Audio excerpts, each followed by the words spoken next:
Hello everyone, welcome to our channel. This is Srishti Agarwal. तो मैं आप सभी कक्षा 9 के स्टूडेंट्स के लिए लेकर आई हूँ वीकली क्विज अभ्यास सॉल्यूशन, जिसमें हमने पिछले सप्ताह की देखी थी वीक 25। अब देखेंगे वीक 26 24/12/2022 की क्विज सॉल्यूशन, जिसमें हम सभी सब्जेक्ट की क्विज अभ्यास सॉल्यूशन देखने वाले हैं। तो सबसे पहले स्टार्ट करेंगे गणित की क्विज अभ्यास सॉल्यूशन से।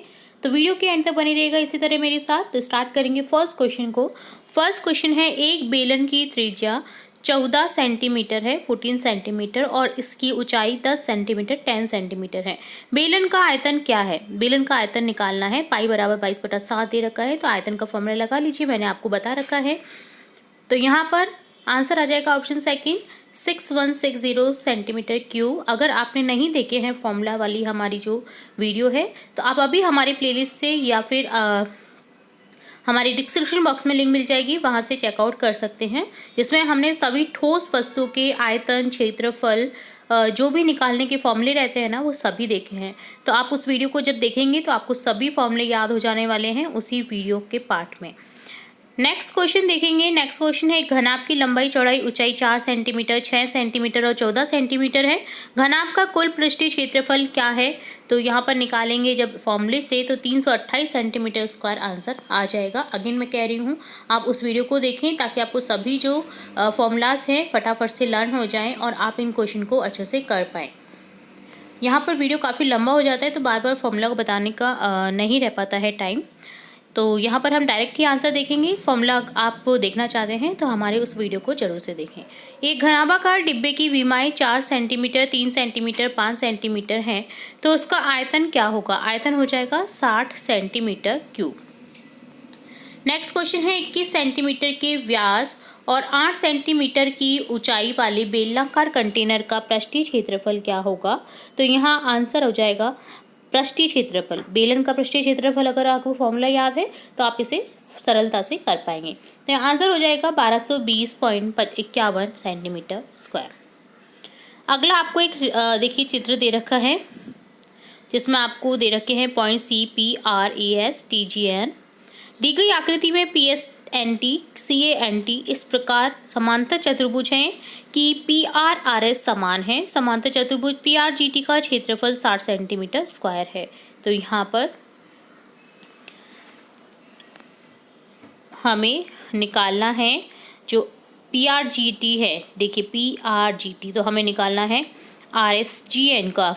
तो यहाँ पर जब आप आंसर निकालेंगे 120 सेंटीमीटर आ जाएगा, या आपको पूरे का भी पूछ सकते हैं CSTN का, क्योंकि यहाँ पर हमें क्वेश्चन में नहीं पूछा गया है। तो आप बस आंसर क्लिक कर दीजिए 120 सेंटीमीटर स्क्वायर, क्योंकि हमने एक गैस किया है कि ये पूछा जा सकता है। ठीक है, यहाँ पर ये नहीं पूछा हुआ है कि क्या आपको निकालना है।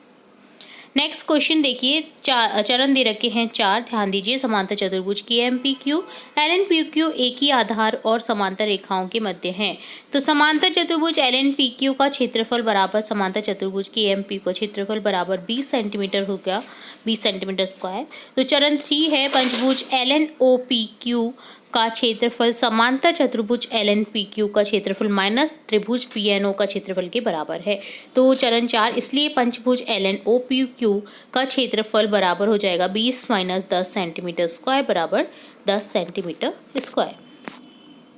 दी गई आकृति में समांतर चतुर्भुज KMPQ का क्षेत्रफल 20 सेंटीमीटर स्क्वायर और त्रिभुज PNO का क्षेत्रफल 10 सेंटीमीटर स्क्वायर है। पंचभुज LNOPQ का क्षेत्रफल ज्ञात करने के चरण दिए गए हैं। कुछ चरण गलत हैं, सभी चरण जो चरण हैं गलत, उनका चयन करना है। तो चरण 3 और 4 जो है वो गलत हो जाएगा, ठीक है, क्योंकि मैच ही नहीं हो रहा है। तो यहाँ पर आंसर आ जाएगा आपका ऑप्शन सेकेंड, चरण 3 और चरण 4। नीचे दिए गए कथनों पर विचार कीजिए। HOSB का क्षेत्रफल HOBW के बराबर है। HOSB का क्षेत्रफल HOBW के क्षेत्रफल के अधिक है, या HOSB का क्षेत्रफल HOBW के क्षेत्रफल से कम है। तो यहाँ आपको तीनों चरण देखने हैं, कौन सा कथन सही है? कथन 1, जो कि बराबर हो जाएगा। ठीक है, तीनों जो दोनों क्षेत्रफल है दोनों के वो इक्वल है। ठीक है, सत्य असत्य बताना है। यदि दो समांतर चतुर्भुज एक ही आधार पर और समांतर रेखाओं के मध्य हों, तो एक समांतर चतुर्भुज का क्षेत्रफल दूसरे से अधिक होता है। ये असत्य है या सत्य है? तो असत्य है। यहाँ पर आपको अगेन आकृति दे रखी है। दी गई आकृति पर विचार करें। त्रिभुज JEG का क्षेत्रफल 120 सेंटीमीटर है, तो DGH का क्षेत्रफल ज्ञात कीजिए। तो यहाँ आंसर आ जाएगा 90 सेंटीमीटर स्क्वायर। दी गई आकृति में MOPR के समांतर है। PT का बराबर दे रखा है मान 8 सेंटीमीटर। आयत MNQR का क्षेत्रफल त्रिभुज NQP के क्षेत्रफल का 2 गुना है। जया के अनुसार समलंब NNPR का क्षेत्रफल 180 सेंटीमीटर स्क्वायर है। क्या वह सही है? आंसर करेक्ट हो जाएगा हाँ। नेक्स्ट अगेन आकृति दे रखी है। यदि AB समांतर CE है तो त्रिभुज BCD का क्षेत्रफल बराबर 25 सेंटीमीटर।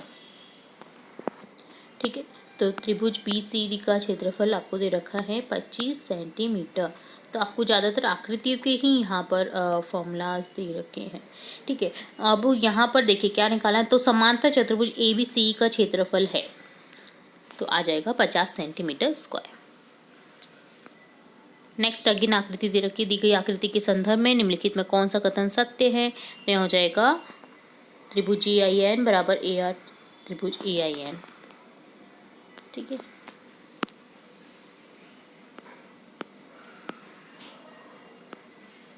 नेक्स्ट क्वेश्चन देखेंगे सब्जेक्ट साइंस यानी विज्ञान का। क्वेश्चन है पीने के पानी को शुद्ध करने की रासायनिक विधि है क्लोरीनीकरण। क्लोरीन मिला दिया जाता है पानी में। गंगा परियोजना कब शुरू हुई? 1985 में। इनमें से कौन भूजल को प्रदूषित कर सकता है? उपरोक्त सभी कीटनाशक, औद्योगिक कचरा, घरेलू कचरा, ये सभी प्रभावित करते हैं, भूजल को प्रदूषित भी करते हैं। हमारी जीवन शैली पर्यावरण की अनुकूल होनी चाहिए ताकि पर्यावरण को नुकसान ना हो। इसके लिए हमें क्या कर सकते हैं? जैविक उत्पादों का इष्टतम प्रयोग, पुनरावृत्ति पदार्थों का उपयोग बढ़ाएं, प्राकृतिक संसाधनों का सतत उपयोग और उपरोक्त सभी। तो यहाँ पर उपरोक्त सभी का आंसर क्लिक हो जाएगा। अगला क्वेश्चन, जल प्रदूषण शब्द को कई प्रकार से परिभाषित कर दिया जाता है, किया जा सकता है। निम्नलिखित में कौन सा कथन सही परिभाषा को बताता है? जल निकायों में अवांछनीय पदार्थों का मिलना क्या हो गया? जल प्रदूषण। मिट्टी का निर्माण इसके द्वारा होता है, चट्टान के कणों और ह्यूमस का मिश्रण होता है। मिट्टी के कटाव को इसके द्वारा रोका जा सकता है, वनीकरण के द्वारा। अगर वन कम हो जाएंगे तो वनीकरण नहीं हो पाएगा, जिसके कारण की रेगिस्तान बढ़ता हो जाएगा। हवा में मौजूद नाइट्रोजन अणुओं को नाइट्रेट्स और नाइट्राइट्स में इसके द्वारा परिवर्तित किया जा सकता है। मिट्टी में मौजूद नाइट्रोजन स्थिरीकरण जीवाणुओं की एक जैविक प्रक्रिया के कारण। इनमें से कौन सी प्रक्रिया प्रकृति में चल रहे जल चक्रण में शामिल एक चरण नहीं है? प्रकाश संश्लेषण। नेक्स्ट क्वेश्चन, इनमें से कौन सा चरण कार्बन चक्र में शामिल है? प्रकाश संश्लेषण, श्वसन, जीवाश्म ईंधन का जलना, उपरोक्त सभी। उन युग्मों की पहचान कीजिए जो कार्बन चक्र और ऑक्सीजन चक्र दोनों में शामिल हैं, प्रकाश संश्लेषण और श्वसन। खाली स्थान भरिए। हवा में रिक्त स्थान की सांद्रता बढ़ने से ग्लोबल वार्मिंग होती है, कार्बन डाइऑक्साइड की सांद्रता बढ़ने से। अब देखेंगे सब्जेक्ट हिंदी के क्विज पेज का सॉल्यूशन, जिसमें आपको एक पैरा दे रखा है, आप इसे पढ़िए। अब देखेंगे इससे रिलेटेड क्वेश्चन। यूनिसेफ की रिपोर्ट में किस प्रकार की चिंता व्यक्त की गई है? माता और नवजात बच्चों की ऊंची मृत्यु दर पर। स्वास्थ्य संगठन के बारे में दे रखा है यहाँ पर। बच्चों के अधिकारों से संबंधित वैश्विक घोषणा पत्र में कितने साल पूरे हो गए हैं? 25 साल। नाबालिग लड़कियों की शादी करने के मामले में एशिया में भारत का कौन सा स्थान है? तीसरा। गद्यांश में आई शब्द संवेदनशीलता का मूल शब्द क्या है? संवेदनशील, जिसमें ता लगा दिया गया है प्रत्यय। नेक्स्ट क्वेश्चन है, गद्यांश में आए रवैया शब्द का क्या अर्थ है? रवैया अर्थात उस व्यवहार, जैसे उसका रवैया ठीक नहीं है यानी उसका व्यवहार ठीक नहीं है। नेक्स्ट क्वेश्चन है, गद्यांश में आए अमूमन शब्द का क्या अर्थ है? अमूमन यानी आमतौर पर होना। पाठ नाना साहब की पुत्री देवी मैना को भस्म कर दिया गया पर आधारित प्रश्नों के उत्तर दीजिए। प्रस्तुत पाठ किस पत्रिका से लिया गया है? हिंदू पंच। प्रस्तुत पाठ में किस चीज का उल्लेख किया गया है? मैना देवी के बलिदान का। नाना साहब कहाँ से असफल होकर भागे थे? कानपुर से। कानपुर के भीषण हत्याकांड करता हुआ अंग्रेजों का दल कहाँ गया था? बिठूर।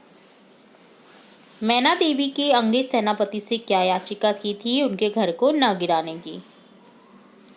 तो इस तरह से डन होता है आपका क्विज पेपर सॉल्यूशन। उम्मीद है आपको सभी क्वेश्चन आंसर सभी सब्जेक्ट्स की समझ आ गए होंगे। अगर आपको फिर भी किसी क्वेश्चन में कोई डाउट रहता है तो आप हमें कमेंट बॉक्स में कमेंट करें, और इसी तरह न्यू वीडियोस, इंपॉर्टेंट वीडियोस आपकी कक्षा से रिलेटेड देखने के लिए जुड़े रहिए हमारे चैनल के साथ। वीडियो को पूरा देखने के लिए धन्यवाद।